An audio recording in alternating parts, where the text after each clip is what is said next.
Assalamualaikum warahmatullahi wabarakatuh. Alhamdulillah, wassalatu wassalamu ala Rasulillah Sayyidina wa maulana Muhammad ibn Abdullah wa ala alihi wa man tabi'ahu wa mawalah. Allahumma faqihna fid din wa 'allimna at-ta'wil. Rabbi shrah li sadri wa yassir li amri wahlul 'uqdatam min lisani yafqahu qawli. Amma ba'du.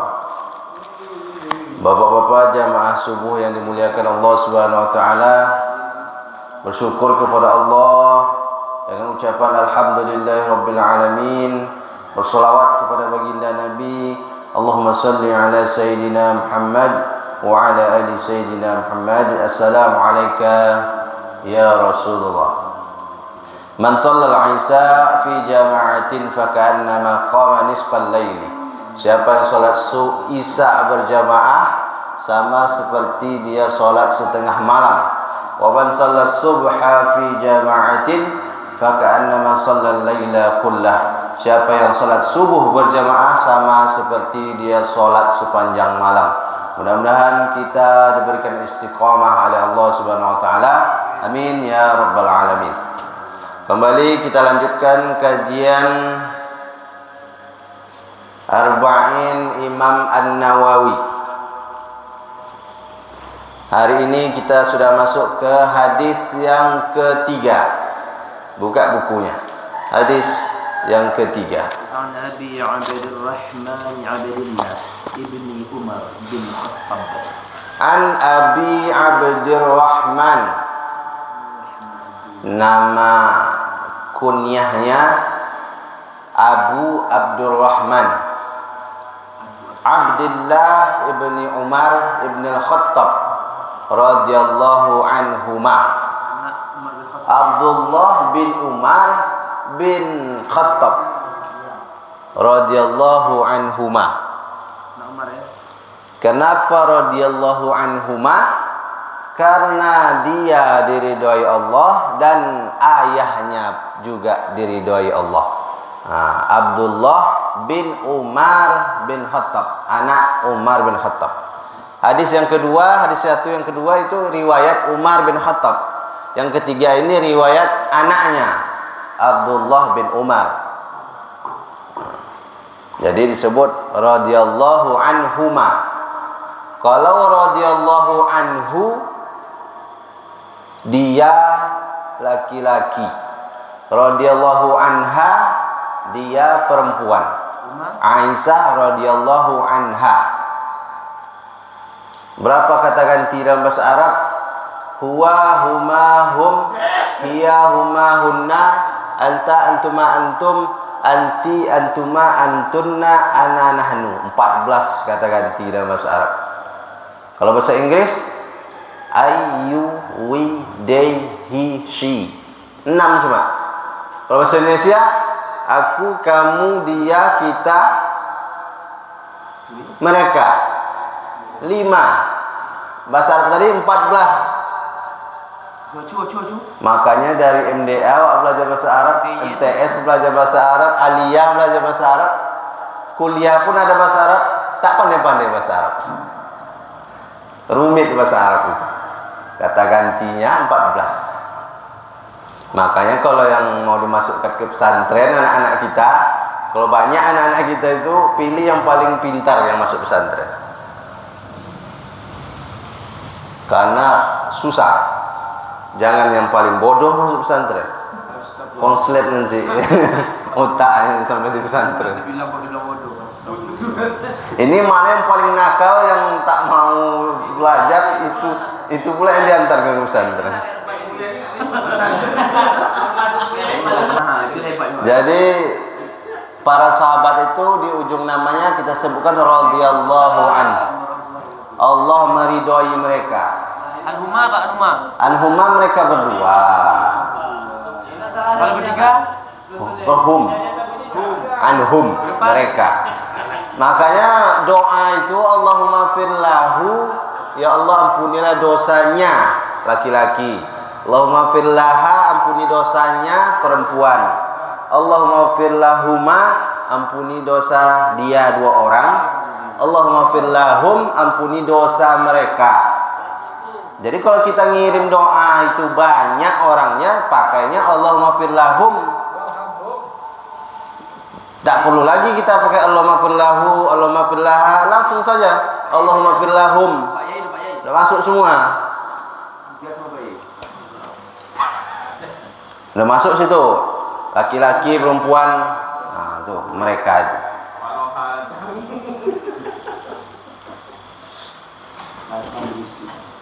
Apa dalilnya? Para sahabat itu diridhoi Allah. Wasabiqunal awwalun minal muhajirin wal ansar. Orang-orang yang terdahulu masuk Islam dari kalangan muhajirin dan ansar, wallazina tabauhum bi ihsan, dan orang-orang yang mengikuti mereka dengan baik, radhiyallahu anhum wa radu anhu. Allah meridhoi mereka dan mereka juga ridho kepadanya. Abdullah bin Umar sama seperti Ali bin Abi Thalib. Sama seperti Ali bin Abu Thalib, aslama saghiran, ketika kecil sudah masuk Islam. Ketika kecil sudah masuk Islam dia. Dia lahir 10 tahun sebelum hijrah. 10 tahun sebelum hijrah. Ayahnya Umar bin Khattab masuk Islam 7 tahun sebelum hijrah, tahun ke-6. Nah, Umar masuk Islam tahun ke-6 kenabian. Berarti 7 tahun sebelum hijrah. Berarti ketika Umar masuk Islam, umur Abdullah bin Umar berapa? Buya. Hah? Siapa? Ulang lagi. Nyambung nih. Ketika Rasulullah 40. Umur Abdullah bin Umar ketika ayahnya masuk Islam 3 tahun. Ketika hijrah umurnya 10 tahun. Dia sudah masuk Islam ketika umur 7 tahun dibawa oleh Umar ke menjumpai Nabi masuk Islam. 7 tahun. Hampir sama Ali. Ali umur 6 tahun masuk Islam. Tapi lebih tua Ali. Jadi ketika hijrah umurnya 10 tahun. Ketika Nabi wafat berapakah umurnya? Mana cara ngitungnya?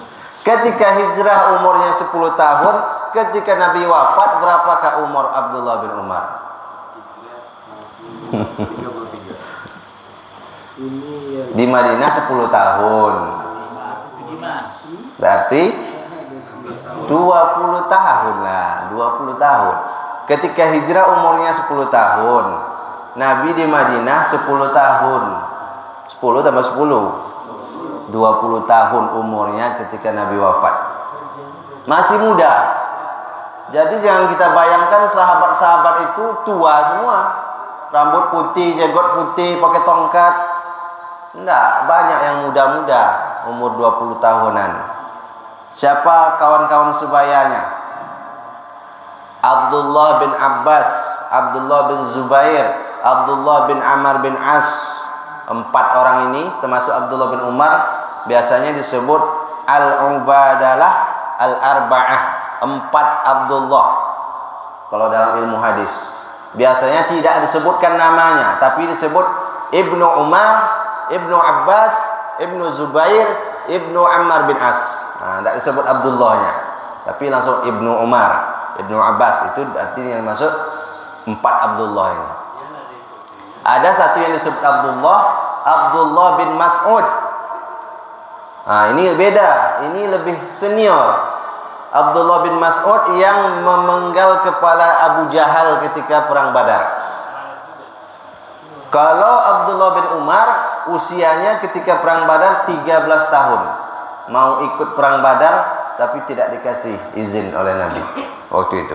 Masih 13 tahun umurnya. Disuruh pulang lagi. Sementara Abdullah bin Mas'ud tadi sudah senior. Dialah yang memenggal kepala Abu Jahal ketika perang Badar. Abdullah bin Mas'ud. Kalau menyebutkan Abdullah bin Mas'ud disebutkan biasanya Abdullah bin Mas'ud. Kalau yang lain tadi Ibnu Umar, Ibnu Abbas, Ibnu Zubair, ibnu Ammar bin As. Itu Abdullah. Siapa lagi? Kawan sebayanya. Anas bin Malik. Anas bin Malik itu sama 20 tahun ketika Nabi wafat. Umur dia 20 tahun. Zaid bin Sabit sama 20 tahun ketika Nabi wafat. Zaid bin Sabit ini penerjemah Nabi. Anas bin Malik pembantu Nabi. Ketika Nabi datang ke Madinah, datang ibunya Anas bin Malik menyerahkan Anas. Waktu itu 10 tahun umurnya untuk membantu kehidupan Nabi. Nah, itu jadi banyak anak-anak muda umur, berarti ketika Nabi hidup mereka ini masih di bawah 20. Belasan tahun masih umurnya. Masih muda. Ini kita nggak ada kayaknya yang 20 tahun ya. Ada bagus. Jadi kalau ada anak-anak sekarang malas ngaji, malas ke musola, mereka tak baca sejarah sahabat-sahabat. Ini anak muda tahun 70-an, tahun 80-an semua. Anak muda juga dulu. Banyak sahabat-sahabat itu muda-muda. Astagfirullahaladzim. 17 tahun. Pak, jenggotnya panjang, Pak. Sudah Nabi. 17 tahun, Pak itu. Abdullah bin Umar termasuk 7. Salah satu dari 7 sahabat yang paling banyak meriwayatkan hadis. Ada 7 sahabat yang paling banyak meriwayatkan hadis. Abdullah bin Umar nomor 2-nya. Nomor 1 siapa? Abu Hurairah nomor 1. Abu Hurairah itu 5.374. Enggak ada yang jadi bawa spidol tadi ya. 5.374 Abu Hurairah. Abdullah bin Umar 2.630 hadis. 2.630 hadis. Abdullah bin Umar nomor 2. Kemudian Anas bin Malik, Aisyah, Abdullah bin Abbas, Jabir bin Abdullah, Abu Sa'id Al-Khudri. Nah, itu 7 orang sahabat yang paling banyak meriwayatkan hadis. Kenapa Abdullah bin Umar bisa banyak meriwayatkan hadis? Karena dia selalu di rumah Nabi. Ketika Nabi giliran di rumah, karena kakaknya Hafsah radhiyallahu anha itu istri Nabi. Hafsah binti Umar istri Nabi. Jadi setiap giliran Nabi di rumah Hafsah, Abdullah bin Umar pun di situ. Nah, jadi dia bebas di situ. Jadi itulah makanya banyak hadis-hadis didengarnya dari Nabi. Banyak sekali keistimewaan dari Abdullah bin Umar. Yang pertama, Abdullah bin Umar adalah orang yang paling banyak mengikuti jejak-jejak Nabi setelah Nabi wafat. Jadi semua jejak-jejak Nabi itu diikutinya. Pernah dia lihat Nabi singgah di bawah sebatang pohon lalu sholat di situ. Abdullah bin Umar juga singgah dia sholat di situ. Kalau pernah dia melihat Nabi tegak di suatu tempat lalu berdoa berdiri, maka dia pun begitu. Berdiri dia berdoa. Kalau di tempat lain Nabi duduk berdoa, dia pun duduk berdoa.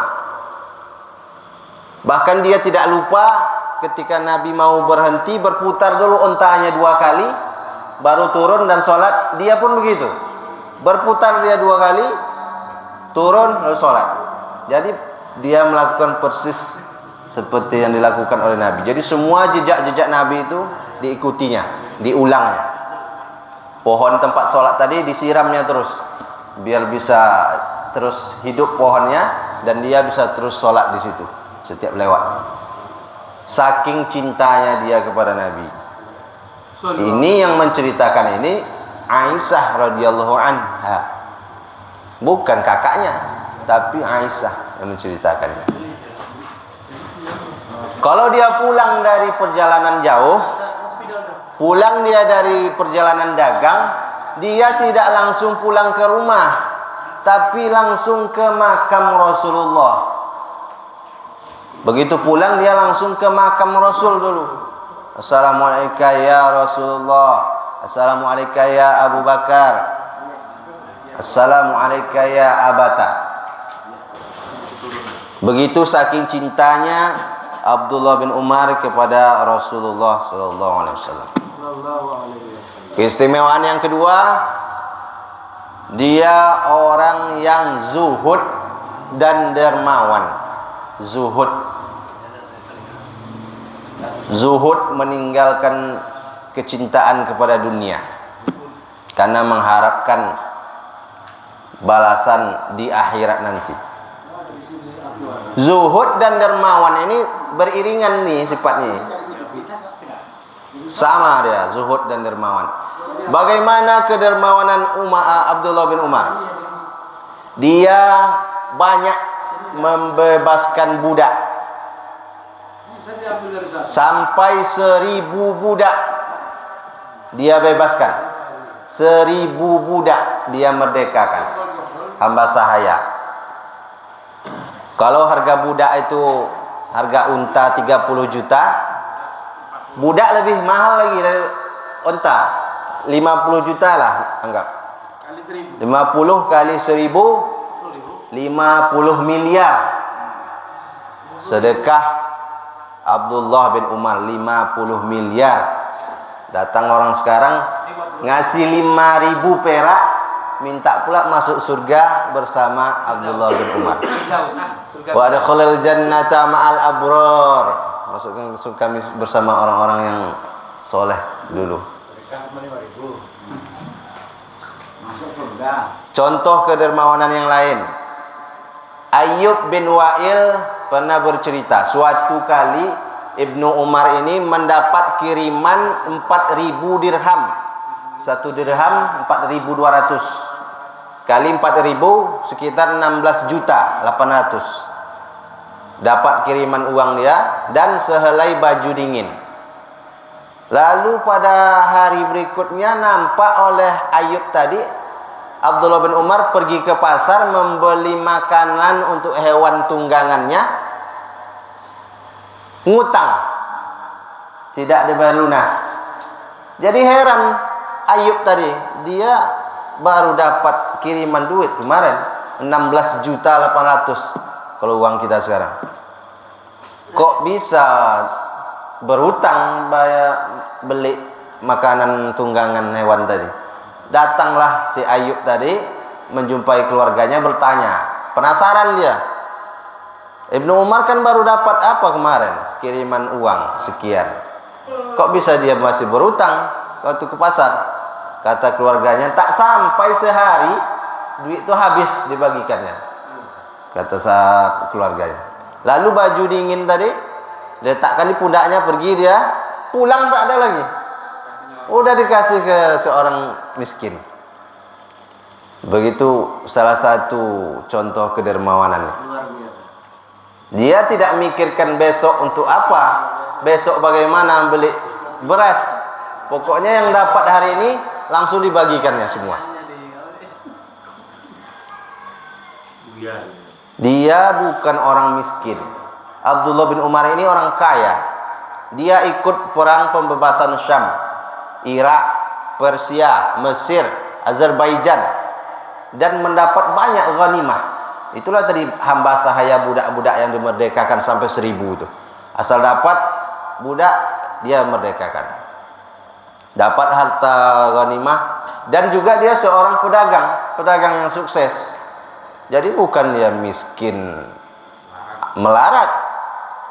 Dia kaya. Hanya saja harta kekayaannya itu hanya sekedar mampir singgah. Sekedar singgah sebentar saja, langsung dibagikan. Dia hidup sampai masa pemerintahan Bani Umayyah, yang waktu itu agama Islam itu mulai menyebar, pengaruh-pengaruh dari luar mulai menyebar, banyak orang yang mulai masalah dunia ini, orang sudah harta banyak, kekayaan banyak, jabatan terbuka lebar, luas. Bukan di masa sulit dia hidup, di masa Islam sudah jaya. Tapi bagi dia semua harta itu hanya sebagai pelayan, bukan sebagai tuan. Harta hanyalah alat untuk mencukupi sekedar kebutuhan hidup, pakaian untuk sekedar menutup tubuh. tidak untuk bermewah-mewahan. Itulah Abdullah bin Umar, zuhud dan dermawan. Bukan karena dia miskin, bukan pula karena dia pelit kepada diri sendiri. Abdullah bin Umar ini bajunya kasar, lusuh. Pernah datang kawannya pulang dari Khurasan, dibawanya sehelai kain yang lembut, yang bagus untuk dia, dikasihkannya. Aku akan senang sekali kalau mau engkau tanggalkan pakaian lusuhmu itu, ganti pakai pakaian ini yang aku bawa ini.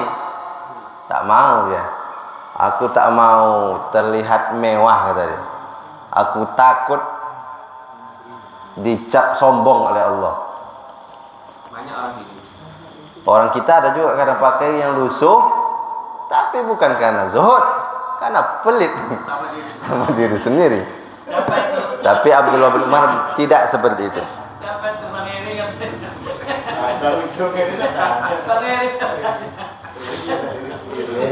Karena Allah tidak menyukai orang-orang yang sombong dan bermegah diri. Itu karena dia nggak mau. Lalu ada lagi pernah dibawakan kawannya pulang dari Irak obat. Obat apa ini, kata Abdullah bin Umar? Obat untuk menghancurkan makanan dalam perut, untuk membantu pencernaan. Lalu kata dia, obat penghancur makanan, kata dia, selama 40 tahun aku tidak pernah makan sampai kenyang. Apa yang mau dihancurkan? 40 tahun tak pernah makan sampai kenyang Abdullah bin Umar. Bayangkan, awak belum lagi kenyang.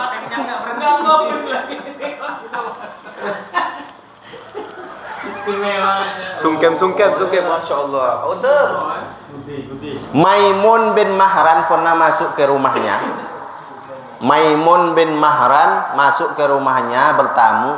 Dilihatlah oleh dia isi rumah Abdullah bin Umar. Ditaksirnya tidak sampai 100 dirham. Tidak sampai 100 dirham. 1 dirham 4.000. 4.000 kali 100, sederhana sekali, zuhud. Lalu ketika meninggal Umar bin Khattab, orang-orang ingin melantik dia sebagai khalifah. Meninggal ayahnya, orang-orang sahabat yang lain ingin melantik dia sebagai khalifah, tapi tak mau dia, ditolak ya.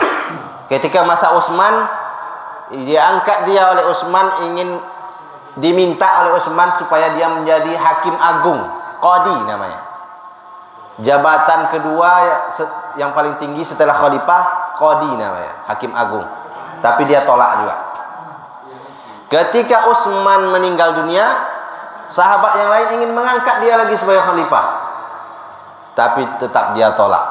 Kemudian naik Ali, di masa Ali ingin diangkat dia sebagai gubernur Syam. Sekarang itu Yordania, Palestina, Suriah, Lebanon, 4 negara sekarang. Dulu cuma gubernur di situ, provinsi. Tak mau juga dia diangkat menjadi gubernur Syam. Lalu setelah Ali naik Muawiyah. Setelah Muawiyah naik anaknya Yazid. Setelah Yazid naik putranya lagi. Putra Yazid ini, cucu Muawiyah, mengundurkan diri jadi khalifah. Ketika itu orang-orang ingin mengangkat dia lagi. Padahal umurnya waktu itu 70 tahun dah, Abdullah bin Umar. Orang-orang ingin mengangkat dia lagi, tetap dia tak mau. Aku tidak mau di usiaku yang 70 tahun ini ada yang memakan korban gara-gara aku, menumpahkan darah. Karena waktu itu kondisi politik sesama muslim saling berperang. Karena itu dia menolak jabatan itu. Itu hebatnya dia. Suruh menggantikan ayahnya tidak mau. Orang-orang yang mengangkatnya. Kalau sekarang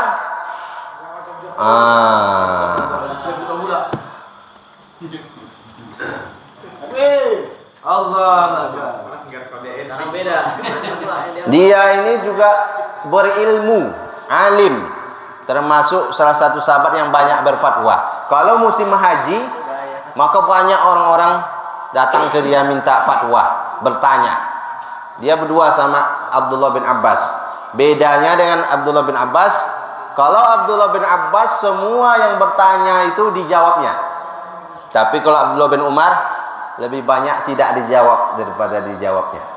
Bukan karena dia tak tahu, tapi karena dia warok. Dia rendah hati dan berhati-hati. Dia kalau ada satu kata saja dari hadis Nabi itu lupa dia, tidak dia sampaikan. Kalau tidak ingat dia semua kata-kata Nabi itu, tidak dia sampaikan hadis itu. Dia bersifat warok juga. Dan rajin beribadah. Rajin beribadah.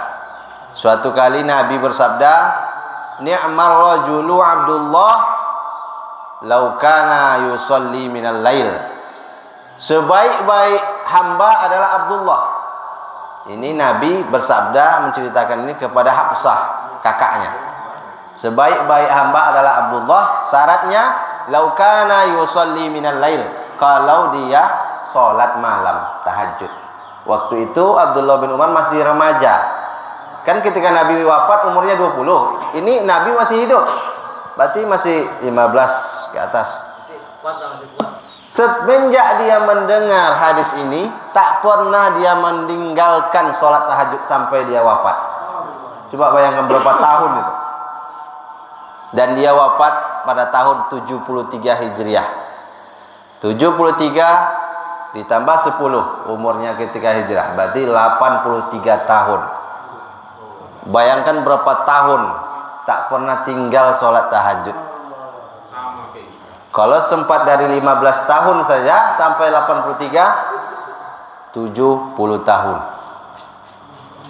Itu hebat ibadahnya. Mantap dia ikut jihad fisabilillah, ikut berperang, mantap dermawan, zuhud, rajin ibadah, berilmu. Itulah Abdullah bin Umar. Nikah, punya anak, punya istri.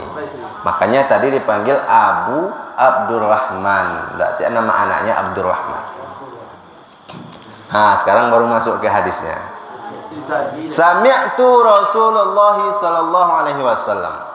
Aku mendengar langsung Rasulullah sallallahu alaihi wasallam yaqul, bersabda, Buniyal Islam ala khamsin.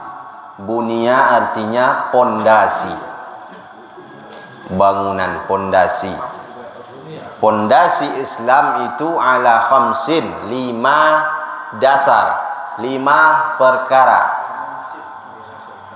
Maka Rasulullah membuat perumpamaan, tamsil namanya, Islam. Karena Islam itu kan tak nampak. Apa itu Islam? Tak nampak. Maka Nabi memisalkan Islam itu sebagai sebuah bangunan. Seperti bangunan rumah misalnya, seperti bangunan musola. Maka Islam itu seperti ibarat sebuah bangunan. Maka dalam Al-Quran pun banyak perumpamaan-perumpamaan. Allah memberikan perumpamaan tentang besarnya pahala sedekah. Karena pahala tidak nampak.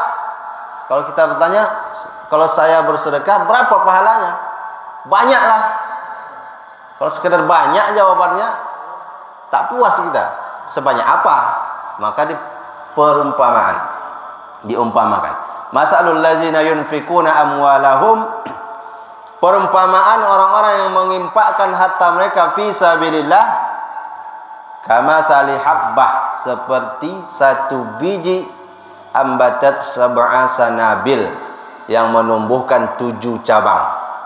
Tanam satu biji benih, menumbuhkan 7 cabang. Fi kulli sumbulatin mi'ata habbah, dalam setiap cabang ada 100 buah. Berarti 700, dari 1 jadi 700. Kalau orang yang biasa menanam padi, nah paham nih. Satu biji padi itu ditanam, tumbuh, bercabang, setiap tangkai itu ada buahnya. Sama macam menanam kacang hijau. Saya sadar ketika menanam kacang hijau itu. Kalau ada yang pernah menanam kacang hijau, satu biji itu tumbuh bercabang-cabang, setiap cabang itu buahnya itu kan panjang, isinya itu 10. Disitulah baru sadar kita. Oh, inilah perumpamaan yang dalam Al-Quran itu. Kacang hijau, padi. Awalnya dulu tahu. Jadi begitu kita tahu, sadar, semakin yakin. Kita pun begitu dalam kehidupan sehari-hari sering kita mengumpamakan perumpamaan-perumpamaan. Misalnya, seberapa besar cinta abang sama adik? Mulailah Buya. Seluas samudra tak bertepi, setinggi langit tak berujung, sebesar bukit Uhud. Itu permisalan, perumpamaan supaya senang orang rumah tuh.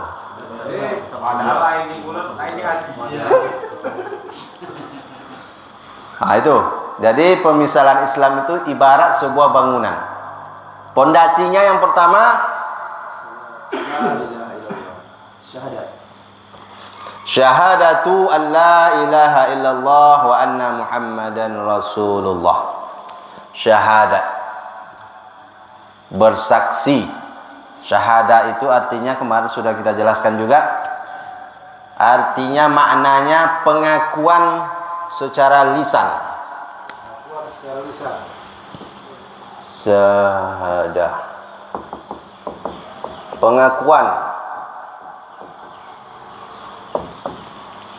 pengakuan secara lisan dan rasa tunduk dalam hati, tunduk menerima, tunduk menerima.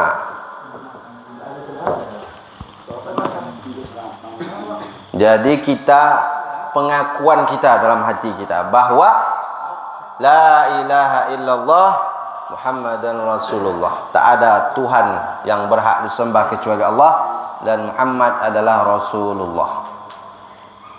Jadi syahadah itu bukan melihat secara langsung. Kalau melihat secara langsung, samalah macam orang-orang Yahudi di zaman Nabi Musa. Mereka ingin melihat Tuhan secara langsung. Ya Musa, lan nu'mina laka hatta narallaha jahra.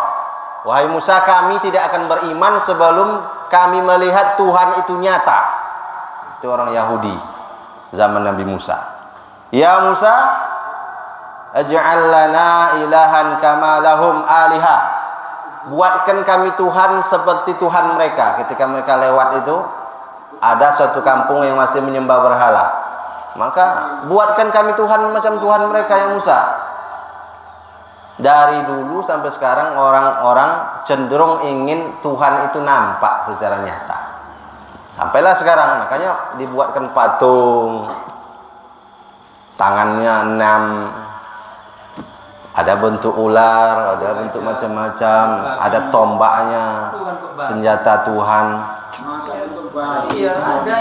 Karena bawaan orang itu ingin melihat Tuhan secara nyata. Maka ketika Nabi Musa naik ke Bukit Tursina menerima wahyu, dibuatkanlah oleh Samiri patung anak lembu dari emas untuk disembah. Patung ini bisa berbunyi, dibuat lubang di mulutnya sampai ke dalam, begitu masuk angin berbunyi dia. Oh. Disembah mereka. Inilah Tuhan kita. Ini juga Tuhan Musa ini katanya. Cuma Musa lupa, kata mereka. Begitu pulang Nabi Musa marahlah, Nabi Musa mengamuk. Ditariknya Harun. Waktu kan Harun disuruh menjaga orang ini. Tarik leher Nabi Harun. Kenapa kau biarkan mereka? Aku tak sanggup, kata Nabi Harun. Orang ini banyak. Mereka hampir mau membunuhku. Itulah kelakuan orang-orang Yahudi. Sudahlah ditolong menyeberangi Laut Merah, diselamatkan. Tapi begitu. Dikasih makan dari langit manna dan salwa, minta pula yang lain. Rohinya apa beda? Maka agama Islam datang dengan tegas mengatakan tidak, la ilaha illallah, tidak ada Tuhan selain Allah. Kalimat itu sepasang. La ilaha illallah Muhammadan Rasulullah. Tahlil Pak Yan 100 setiap pagi. La ilaha. Juga pengakuan kita terhadap Nabi Muhammad itu sebagai Rasul utusan Allah. Ketika Nabi Isa diutus, orang-orang itu terbagi dua kelompok yang saling bertolak belakang. Yang satu mengatakan menghina Nabi Isa sehina-hinanya, mengatakan Nabi Isa anak zina. Itu orang-orang Israel, Yahudi. Mengatakan Nabi Isa anak zina. Yang satu lagi mengangkat setinggi-tingginya, mengatakan Nabi Isa anak Tuhan. Maka disembah. Maka Islam datang menjelaskan tidak dua-duanya. Nabi Isa bukan anak zina, bukan pula anak Tuhan, tapi dia seorang Rasul, anak putra Maryam, Isa bin Maryam, seorang hamba dan seorang Rasul utusan Allah. Begitu juga dengan Nabi Muhammad sallallahu alaihi wasallam. Muhammadan abduhu wa rasuluhu. Abduhu hambanya, seorang hamba, wa rasuluhu dan rasul utusan Allah. Jadi bukan Nabi Muhammad itu bagian dari Allah, bukan Allah menyatu dalam dia, tapi Nabi Muhammad seorang manusia, seorang hamba, wa rasuluhu wa abduhu wa rasuluhu. Jadi kalau ada orang non muslim yang masuk Islam, kita persaksikan, kaum muslimin yang lain mempersaksikan dia bersyahadat. Asyhadu an la ilaha illallah. Benar engkau masuk Islam bukan karena paksaan? Ya. Maka bersyahadat. Kita menyaksikan dia bersyahadat. Tapi kalau kita yang orang tuanya sudah Islam, tidak perlu lagi dipersaksikan syahadatnya. Semenjak lahir orang tuanya sudah Islam, tidak perlu lagi dipersaksikan syahadatnya karena sudah otomatis Islam. Tapi banyak sekarang aliran-aliran yang mengatakan kalau belum bersyahadat di depan guru kami, Islammu masih diragukan. Maka daftar dulu ke guru kami, maharnya sekian, ujung-ujungnya duit. Aliran sesat. Hati-hati nanti kalau ada macam itu udah sampai ke tempat kita, itu aliran sesat. Syahadat itu tidak harus melihat dengan mata, karena dia alasannya guru dia itu bisa melihat Allah. Makna syahadat itu menyaksikan. Guru setan itu. Guru setan. Bawa dulu sini. Maka syahadat ini ibarat pondasi. Ibarat pondasi dalam sebuah bangunan. Kalau pondasinya kuat, maka bangunannya akan kuat. Kalau pondasinya kokoh, maka bangunan itu pun akan bertahan lama. Itu Candi Borobudur masih ada sampai sekarang. Karena pondasinya kuat. Batunya besar-besar. Masjid zaman dulu. Dongeng. Karena benteng-benteng itu yang dibangun Belanda itu masih bertahan karena pondasinya kuat. Beratus tahun masih bertahan. Itu. Jadi syahadat itu pondasinya. Maka itu harus kuat. Syahadat itu bukan sekedar ucapan di lidah, tapi pengakuan dalam hati kita. Pengakuan bahwa tidak ada Allah, Tuhan selain Allah yang berhak disembah.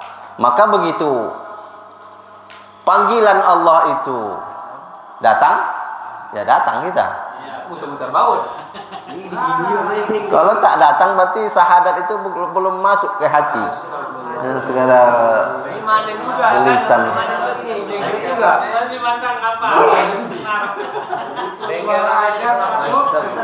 Jangan dibiarkan aja tuh. Kacau-kacau kuali juga nih, kacau kuali yang pengen. Maka setelah pondasi barulah ditegakkan tiangnya. Apa tiangnya? Ra'sul amril Islam wa amuduhus shalah.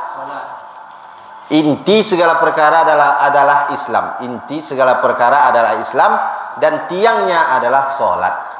Maka tegakkan lagi tiangnya, salat. Kalau tak ada tiang, cuma pondasi, belum ada bangunannya. Tiang ini penting. Tak ada tiang, robohlah dinding-dinding tuh. Ini masuk surga juga yang lain. Maka yang kedua, wa iqamus shalah, mendirikan salat. Maksudnya proses. Apa maksudnya mendirikan salat? Mendirikan iqamah salat itu.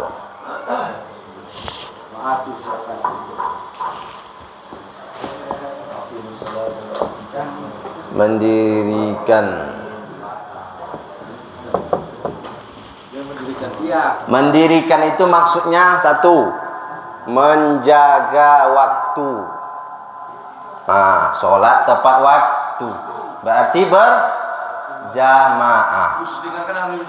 Sholat tepat waktu, menjaga waktunya. Makna yang kedua,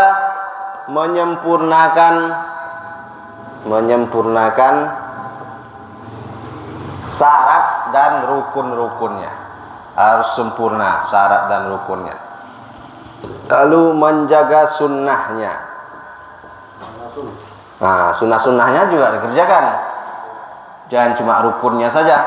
Yang terakhir, memahami maknanya dan membawa dalam kehidupan kita sehari-hari. Nilai-nilai sholat itu kita bawa dalam kehidupan kita. Dulu kan sudah pernah kita bahas makna sholat. Tidak pernah dulu kita bahas makna sholat. Maka makna-makna sholat itu dibawa dalam kehidupan. Kalau sudah dibawa dia, tidak akan ada lagi orang yang sudah sholat sombong, tak ada. Orang yang sudah sholat masih angkuh, sombong, masih pelit, iri hati, hasad, tak ada lagi. Selingkuh. Karena kalau sholat ini sudah didirikan, makanya bahasanya itu iqamus sholat. Bukan mengerjakan sholat, tapi mendirikan sholat. Kalau dia sudah didirikan, maka dia akan membuahkan hasil. Apa hasilnya? Innas sholata tanha 'anil fahsya wal munkar. Mencegah dari perbuatan keji dan mungkar. Maka kalau sudah sholat didirikan, ada perubahan sebelum dan sesudah sholat.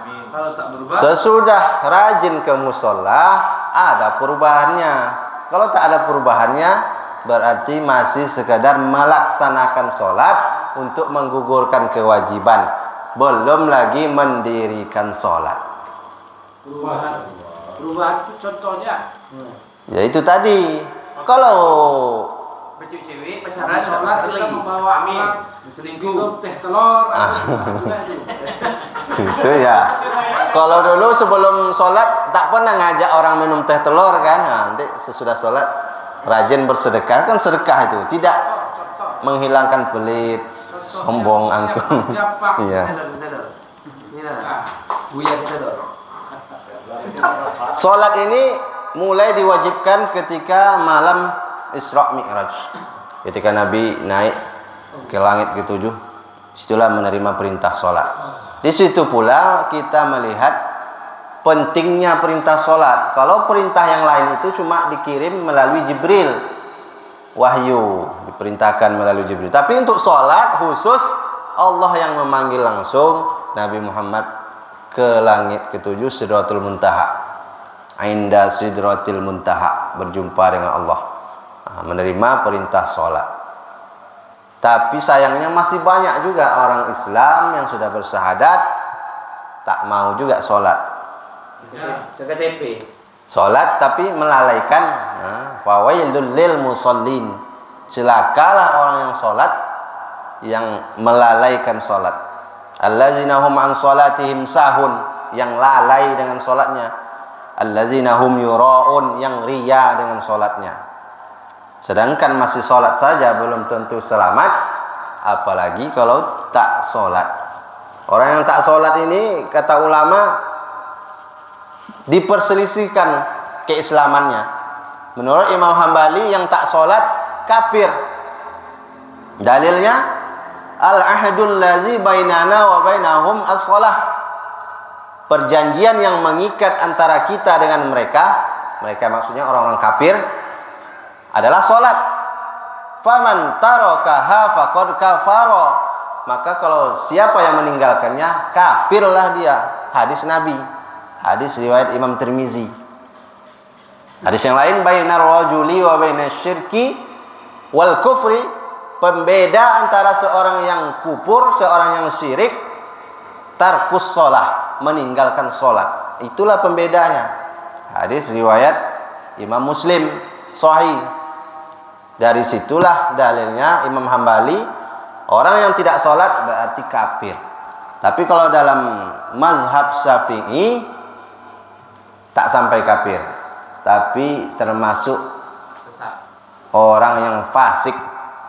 Kalau dia percaya sholat itu perintah, tapi tak mau dia laksanakan karena malas, dia fasik. Tapi fasik ini pun besar. Diperingatkan dia, disuruh taubat, kalau tak mau taubat dibunuh hukumannya. Orang fasik ini besar juga, lebih besar dosanya tidak sholat ini daripada dosa berzina, dosa mencuri. Orang fasik ini kalau tidak sholat kan mati. Ya. Seharusnya. Makanya orang nggak sholat tak apa-apa kita tidak menyolatkan. Biar Pak Topik sendiri yang menyolatkan. Takbir. Ya, Topik. Ustaz Topik. Makanya kalau sudah dapat kabar kita malas saja kita pergi kadang. Tapi kalau jamaah kita yang sering ke musola, sering sholat berjamaah, itu cepat kita datang. Kalau Pak Guntur misalnya nanti dapat kabar.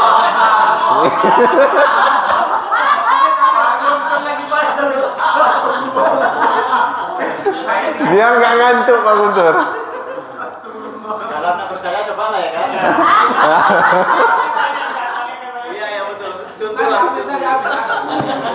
Nah itu sholat.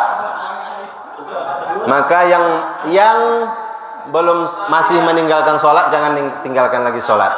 Yang sudah sholat tapi masih banyak di rumah, mulailah sholat ke musola berjamaah.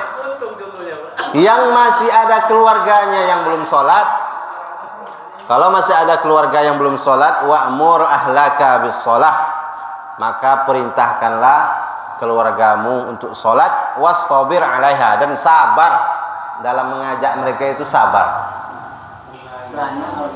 Ya, sabar. Maka kalau tiang sudah tegak, berdiri kokoh, selanjutnya yang ketiga, wa ita'uz zakah, menunaikan zakat. Dalam surah At-Taubah ayat 103, khuz min amwalihim shadaqatan tutahhiruhum wa tuzakkihim biha. Ambillah zakat dari sebagian harta mereka. Dengan zakat itu engkau membersihkan dan mensucikan mereka. Dalam Al-Qur'an zakat itu disebut shadaqah. Zakat disebut shadaqah. Jadi secara umum dia disebut shadaqah, sedekah. Dalam sedekah ini banyak macamnya. Ada zakat, ada infak, ada wakaf, ada hibah, ada senyum. Senyum pun sedekah. Tabassumuka fi wajhi akhika laka shadaqah. Senyummu terhadap saudaramu itu sedekah. Jadi secara umum sedekah. Di dalam sedekah itu ada zakat, ada infak, ada wakaf. Cuma ada beda-bedanya.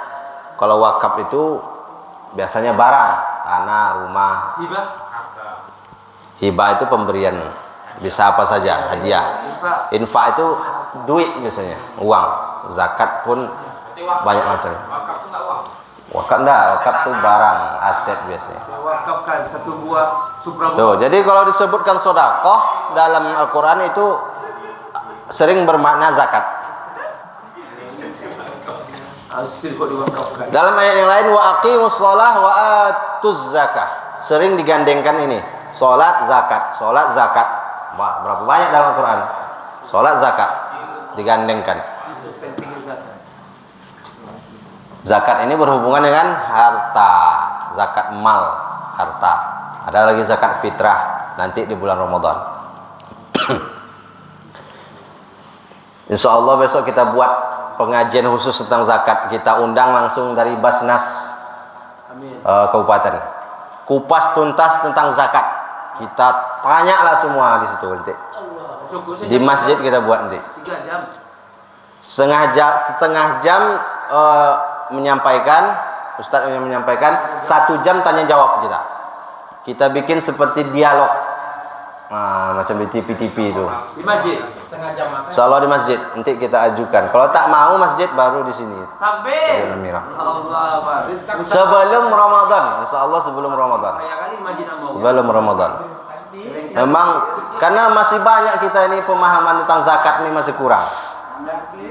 Yang pertama kurangnya niat membayar zakat. Yang kedua sudah berniat membayar zakat kurang paham tata caranya. Nah, karena zakat ini banyak, zakat niaga, zakat profesi, beda-beda dia. Zakat emas. Yang susahnya yang tak mau ini, yang tak mau berzakat. Jadi itu insya Allah besok kita buat. Mudah-mudahan terlaksana.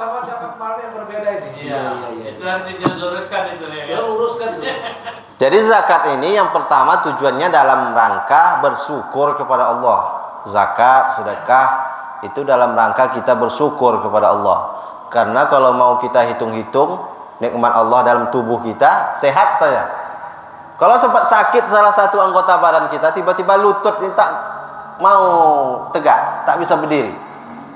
Mau kita keliling ke mana saja rumah sakit supaya sembuh. Biar habis berapapun. Ada kata orang di sana hebat, bisa berobat. Habis sekian juta, mau kita. Nah, itulah. Jadi jangan kita sangka ibadah kita, sedekah kita itu untuk menebus surga. Belum seberapa. Semua ibadah kita, sedekah kita itu hanya baru sebatas mensyukuri nikmat Allah. Belum ada apa-apanya. Makanya kalau sudah beribadah jangan kita sombong. Takbir. Jangan sombong Ustaz. Selanjutnya yang keempat, wa hajjul baiti. Haj artinya Haji. berziarah, berkunjung. Secara bahasa, secara istilah, berkunjung di tempat tertentu, di waktu tertentu, dengan amal tertentu. Waktu tertentu tanggal 8 Zulhijjah, hari Tarwiyah. Tanggal 9 hari Arafah. Tanggal 10 hari Nahar. 11, 12, 13. Nah, itulah waktu tertentu. Tanggal 8, 9, 10, 11, 12, 13 Zulhijjah. Tak bisa di hari yang lain. Tak bisa di waktu yang lain. Harus itu waktunya. Di tempat tertentu, di Makkah, Ka'bah, di Mina, di Arafah, Musdalifah. Itu tempat tertentu. Tak bisa di Kampar, tak bisa. Di Bangkinang bisa, tapi menasik saja. Amal tertentu. Nah, dengan amal tertentu, tawaf 7 kali putaran. Sofa ke Marwah lari 7 kali. Ambil batu melontar jumroh 3 kali. Wukuf di Arafah, berdiam diri. Itu amal tertentu. Di waktu tertentu, di tempat tertentu, dan dengan amal tertentu. Apa hukumnya haji? Wajib, tapi tidak bagi semua. Walillahi 'alan nasi hajjul baiti man istata'a ilaihi sabila. Kewajiban manusia terhadap Allah adalah melaksanakan haji man istata'a ilaihi sabila, bagi yang mampu mengadakan perjalanan ke sana. Mampunya dalam arti apa sekarang Ustaz? Dia mampu ada duit tapi sholat jemaah aja nggak mampu dia. Masalah mampu tak mampu ini sebetulnya adalah soal niat dan kemauan. Karena ada orang yang dilihat dari kehidupannya biasa-biasa saja, tapi mampu dia pergi haji. Ada orang yang kita lihat hidupnya mewah tapi tidak berangkat haji. Tergantung niat dan kemampuan. Makanya hadis yang pertama kemarin kita bahas, innamal a'malu binniyat. Tergantung niat. Karena kalau orang sudah berniat, nih orang sudah berniat nih. Dibuatnya kebun ubi lah misalnya, kebun ubi saja. Berapa meter? Setengah hektar. Dibagi duanya kebun ubi itu. Separuh ini khusus untuk ongkos haji. Dan setengah lagi khusus untuk makan anak bini. Jadi setiap mulai dari dia nanam haji, haji, haji, haji. Itu niatnya. Tapi kalau yang tadi bapak sebelah ini bini, bini, bini lagi. Mulai dari nanam dia. Makanya tak berangkat haji.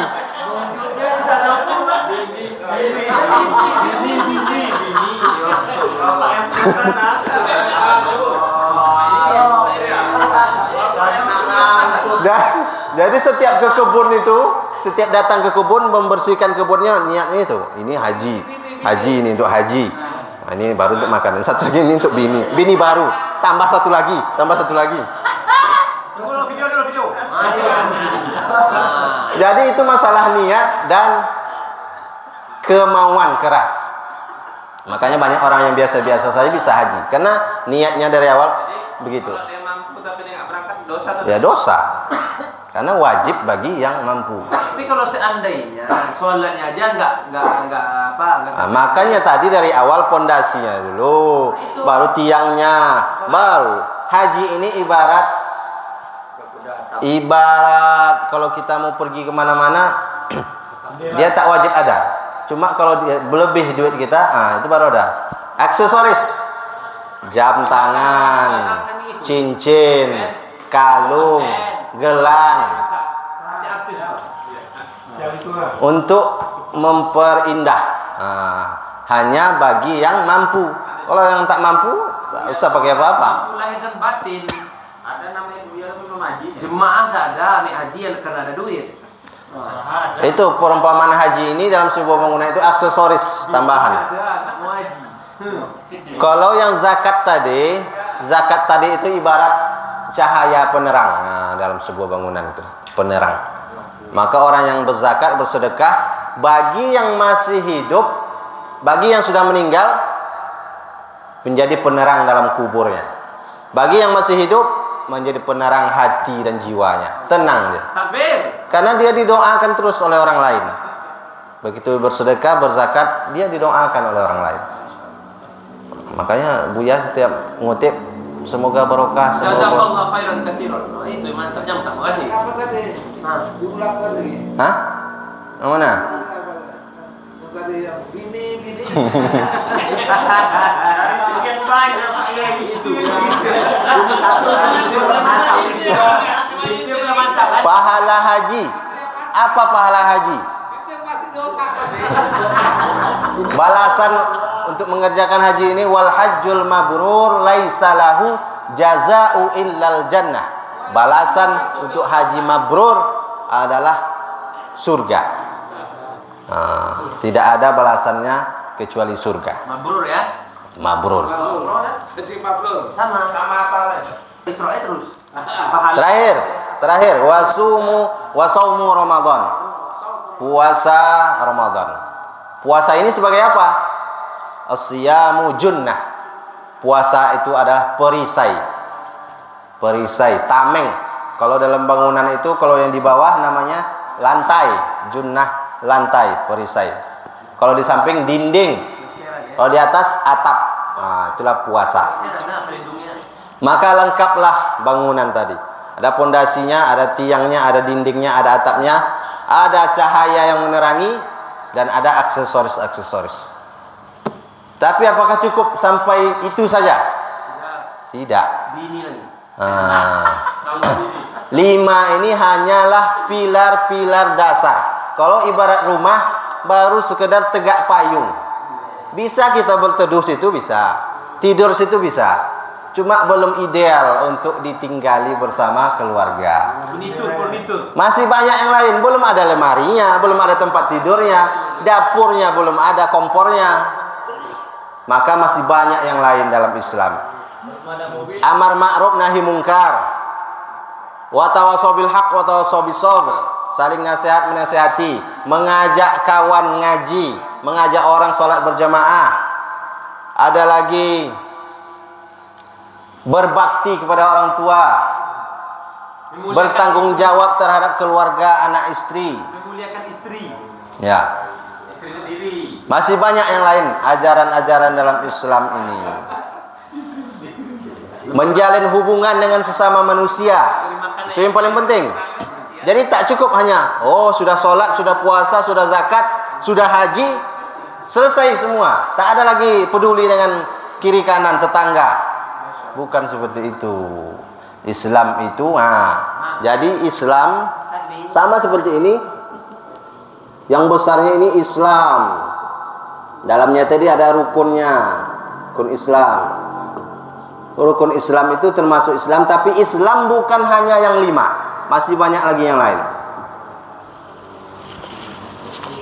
Salat itu adalah termasuk Islam, tapi Islam bukan hanya salat. Ini yang harus kita luruskan pemahaman kita, karena banyak orang yang salah paham.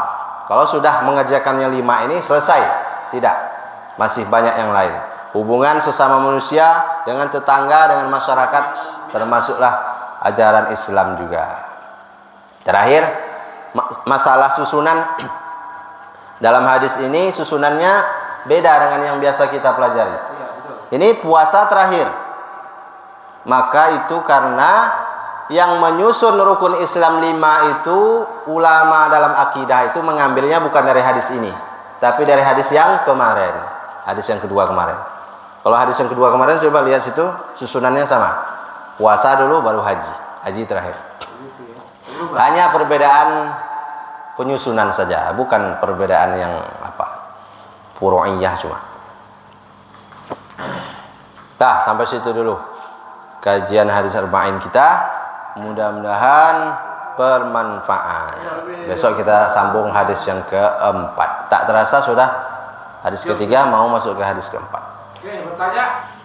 Udah mau jam 7, sambil makan saja kita nanti bertanya. Mungkin ada yang mau perlu cepat soalnya.